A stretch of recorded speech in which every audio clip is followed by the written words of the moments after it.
Hello and welcome to Gulshad academy. मेरा नाम गुलशाद अंसारी है। आज की इस वीडियो में मैं आपको लीजेंड्स एंड लीजेंड कंपोनेंट्स के बारे में सिखाऊंगा। तो अगर आप यहाँ पर देखते हैं एनोटेट में डिटेल पैनल में कुछ ऑप्शंस होते हैं। यहाँ पर अगर आप देखते हैं कंपोनेंट में तो हमारे पास यहाँ पर एक ऑप्शन होता है लीजेंड कंपोनेंट, बट ये डिसेबल होता है।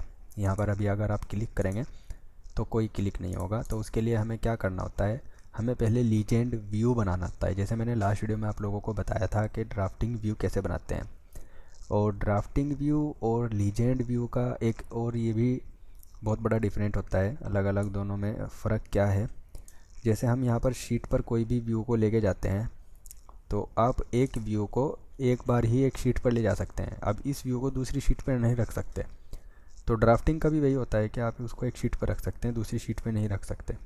बट अगर आप लीजेंड व्यू बनाते हैं तो आप एक ही लीजेंड व्यू को कितनी भी शीट्स के ऊपर रख सकते हैं।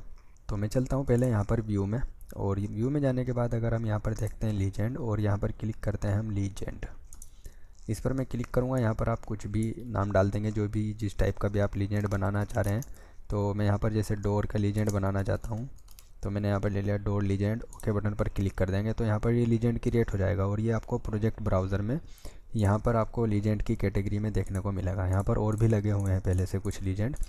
तो यहाँ पर जैसे मैंने डोर लीजेंड बना लिया, अभी ब्लैंक है ये, और यहाँ पर ये इसका स्केल है। आप इसका स्केल अपने हिसाब से रख सकते हैं, किस स्केल में आप इसको बनाना चाहते हैं। उसके बाद हम यहाँ पर अगर आप जाते हैं कंपोनेंट पर, और यहाँ पर कंपोनेंट में देखते हैं तो लीजेंड कंपोनेंट हमारा एक्टिव हो गया होगा। तो क्या होता है, जैसे फॉर एग्जांपल आपके प्रोजेक्ट में बहुत सारी चीज़ें बनी होती हैं, जैसे डोर लगे हुए हैं, विंडो लगी हुई हैं, और भी बहुत कुछ चीज़ें हैं। तो उसका आपको लीजेंड्स क्रिएट करना है, उसकी डिटेल्स दिखानी है। तो वो कैसे दिखाएंगे, तो यहाँ पर जैसे डोर लीजेंड में हम आ गए जो हमने बनाया था। अब मैं यहाँ पर क्लिक कर लेता हूँ लीजेंड कंपोनेंट, और लीजेंड कंपोनेंट में जाते ही अगर आप यहाँ पर क्लिक करते हैं और यहाँ पर देखेंगे तो जितनी फैमिली आपके इसमें लोडेड होंगी वही यहाँ पर दिखाएगा। फॉर एग्ज़ाम्पल अगर आपके पास कोई वॉल है और आपने चाहे उसको डुप्लीकेट करके कितनी भी बना रखी है, कितने भी टाइप की आपने अपने हिसाब से उसको बनाया है, तो वो सभी यहाँ पर शो करेगा। डोर अगर कितनी भी है वो सब जो मतलब प्रोजेक्ट में होगा वही आपको यहाँ पर शो करेगा, उससे अलग कुछ भी शो नहीं करेगा। अगर फॉर एग्ज़ाम्पल आप यहाँ पर कोई लिंक लेके आते हैं और उस लिंक में कुछ भी डोर या विंडो कुछ भी आपने यूज़ किया हुआ है, तो उस लिंक का आपको यहाँ पर नहीं दिखाएगा, क्योंकि वो जो लिंक में आपके पास जो मॉडल्स लगे हुए हैं, जो भी फैमिलीज़ लगी हुई हैं, वो उस लिंक वाली फ़ाइल में है, ना कि आपकी फ़ाइल में है। तो उसके लिए भी मैं आगे डिटेल्स में बताऊंगा, उसका सोल्यूशन हम कैसे कर सकते हैं वो मैं आपको आगे बताऊंगा। बट अभी के लिए हम यहाँ पर देख लेते हैं। जैसे फॉर एग्ज़ाम्पल मैंने यहाँ पर जो डोर लगाया है, सॉरी ये जो अभी लगा है यहाँ पर, ये क्लिक हो गया, इसको मैं डिलीट कर देता हूँ यहाँ से, डिलीट। तो अब फॉर एग्ज़ाम्पल ऐसा भी हो सकता है कि आपने डोर के 10 टाइप आपने लोड कर रखे हैं और उनको डुप्लीकेट करके बहुत सारे टाइप्स बना रखे हैं, बट प्रोजेक्ट में आपने एक या दो तरह के ही डोर को यूज़ किया हुआ है। तो आप उसी का तो लीजेंड यहाँ पर दिखाएंगे, बाकी ये जो आपने लोड कर रखे हैं वो उसका नहीं दिखाएंगे। तो मैं आपको रिकमेंड यही करूँगा कि फ़ालतू चीज़ें यहाँ पर लोड करके ना रखें, तो आपकी फ़ाइल का साइज़ ज़्यादा होगा, फाइल स्लो होगी, तो कोई फ़ायदा नहीं है। तो सिर्फ उतना ही आइटम रखें अपने प्रोजेक्ट में, अपनी फ़ाइल में इतना ही रखें जितना आप यूज़ कर रहे हैं। तो जैसे मैंने इसको सिलेक्ट किया डोर को, तो यहाँ पर ये डोर है, इसका नाम यहाँ पर ये है। आप अपने हिसाब से इसको नाम जो भी देना चाहते हैं, इसको एडिट टाइप पर क्लिक करके रीनेम पर क्लिक करेंगे, यहाँ से कुछ भी नाम भी दे सकते हैं। तो अभी जो ये नाम है वो यहाँ पर आपको दिख रहा है। 36x84 के 2 डोर लगाए हैं मैंने। अब इसका लीजेंड बनाना है, तो मैं यहाँ पर चलता हूँ और कंपोनेंट में जाकर लीजेंड कंपोनेंट पर क्लिक करूँगा, और यहाँ पर क्लिक करूँगा, मैं डोर कैटेगरी में जाऊँगा। यहाँ पर कैटेगरी वाइज जो है ना ये सॉर्टिंग होता है। तो अब नीचे जाएंगे तो डोर्स कैटेगरी आ जाएगी। अब डोर्स कैटेगरी में 36x84 ये है वो। तो जो भी आप नाम डालेंगे वो यहाँ पर आपको शो करेगा। अभी यहाँ पर कोई ऐसा ऑप्शन नहीं है कि आप फ़िल्टर कर सकें या सर्च कर सकें, कोई ऐसा वो नहीं है। आपको ऐसे ही देखना पड़ेगा, कैटेगरी वाइज ही आपको देखने को मिलेगा। हो सकता है फ्यूचर में इसका कुछ सॉल्यूशन करें कि आप उसका स्पेसिफिक नेम यहाँ पर टाइप करें और वो यहाँ पर शो हो जाए। तो मैं ये वाला लेता हूँ 36x84, इस पर मैंने क्लिक किया, अब ये आ गया। यहाँ पर क्लिक करने से पहले मैं आपको यहाँ पर थोड़ा समझा देता हूँ। पर इस जगह पर देखेंगे अगर आप, तो अभी ये जो डोर का मैं लीजेंड लगा रहा हूँ वो उसका आप फ्लोर प्लान दिखाना चाहते हैं या फ्रंट या बैक, यहाँ से आप सिलेक्ट कर लेंगे। जैसे अगर मैं फॉर एग्जांपल यहाँ पर इसका फ्लोर प्लान ही दिखाना चाहता हूँ और इसकी यहाँ पर होस्ट, जैसे ये डोर हमारा जो लगा हुआ है होस्टेड है, यानी कि वॉल के ऊपर लगा हुआ है, वॉल में लगा हुआ है, तो 3 फीट की लेंथ दिखा रहा है। फॉर एग्जांपल मेरा डोर ही 3 फीट का है तो पूरा डोर ही दिखेगा। अगर मैं यहाँ से ज़्यादा कर देता हूँ, फॉर एग्जांपल 4 फीट कर देता हूँ, तो देखिए अभी डोर के इधर इधर दोनों तरफ वॉल दिखेंगी। या मैं 5 फीट इसको कर देता हूँ तो वॉल के इधर भी वॉल देखने को मिलेगी आपको, डोर के इधर दोनों साइड। और अगर मैं 2 फीट कर देता हूँ तो देखिए वॉल बीच में आ जाएगी। तो ये मैं आपसे रिकमेंड करता हूँ आपको ये कि आप अपने हिसाब से इसको रखें जितना इसको दिखाना चाहते हैं। फॉर एग्ज़ाम्पल 6 फीट, तो देखिए दोनों तरफ इस तरह से चला जाएगा और ये अपने हिसाब से इसको लेगा। तो अगर मैं इसको यहाँ पर रखना चाहता हूँ, मैं इसको यहाँ पर क्लिक कर दूँगा तो ये इसका यहाँ पर प्लान देखने को मिलेगा मुझे। अब मुझे इसका फ्रंट भी चाहिए तो मैं यहाँ पर क्लिक करूँगा फ्रंट।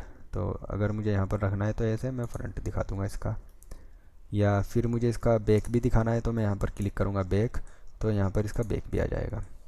तो आपको अब यहाँ पर खुद ही एनोटेशन करके टेक्स्ट से या डायमेंशन से और इसके साइज़ दिखाने पड़ेंगे हम। जैसे यहाँ पर अब मैं क्लिक करता हूँ अलाइंड, तो अब अलाइंड में जाने के बाद आप यहाँ से इसको डायमेंशन दे सकते हैं, जो भी इसकी डायमेंशन है वो यहाँ पर दे सकते हैं। यहाँ से डिटेल लेवल भी चेंज कर सकते हैं, जैसे डिटेल लेवल फाइन हो, या यहाँ से आप इसमें शेडेड रख सकते हैं, या फिर यहाँ से आप वायर फ्रेम भी रख सकते हैं, यह आपके ऊपर डिपेंड करेगा।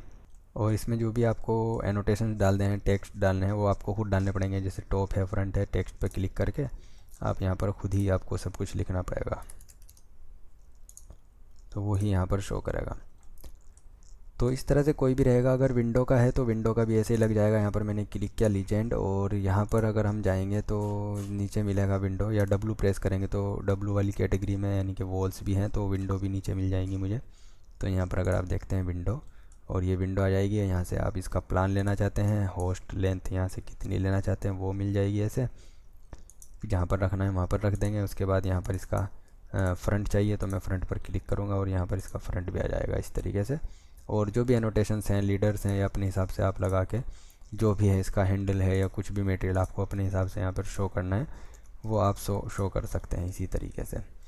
इसी तरीके से हम वॉल का भी लगा सकते हैं। अगर मैं यहाँ पर क्लिक करता हूँ लीजेंड कंपोनेंट, और यहाँ पर मैं चलता हूँ इसमें वॉल, यहाँ पर आपकी सारी वॉल आ जाएंगी जितनी भी लोडेड हैं, जितनी आपने बनाई होंगी, जितने टाइप की भी। अब इसमें से आपको जो भी चाहिए उसी को आप यहाँ से सिलेक्ट करेंगे, और इसकी कितनी लेंथ चाहिए वो यहाँ से ले लेंगे हम। फ्लोर प्लान चाहिए या सेक्शन करेंगे तो सेक्शन दिखेगा, फ्लोर प्लान करेंगे तो इसका फ्लोर प्लान दिखेगा। यहाँ से लेंथ कितनी करेंगे उतनी लेंथ आप देख सकते हैं। यहाँ पर क्लिक करेंगे ऐसे आ जाएगा। यहाँ पे आप टैग वगैरह भी कर सकते हैं। अगर यहाँ पर मैं चलता हूँ एनोटेट में ही, तो यहाँ पर क्लिक करेंगे मटेरियल टैग, और इसके ऊपर कर्सर लाएंगे तो आप इसको ऐसे टैग कर सकते हैं। सिंपल है बिल्कुल। या की नोट लेना चाहते हैं तो की नोट भी ले सकते हैं, ये आपके ऊपर डिपेंड करेगा। तो इसको आप पूरे तरीके से इसको पूरा मेंटेन करके बनाएंगे प्रॉपर तरीके से। यहाँ पर डिटेल लाइन पर क्लिक करके आप इसको प्रॉपर तरीके से डेकोरेट कर लेंगे इस तरीके से। इसमें लाइंस वगैरह डाल देंगे, सेपरेट कर देंगे इस तरीके से। तो ये पूरा एक प्रॉपर तरीके से आपका लीजेंड्स बन जाएगा। जो भी रहेंगे पूरा प्रॉपर सारा इन्फॉर्मेशन लिख देंगे इसमें।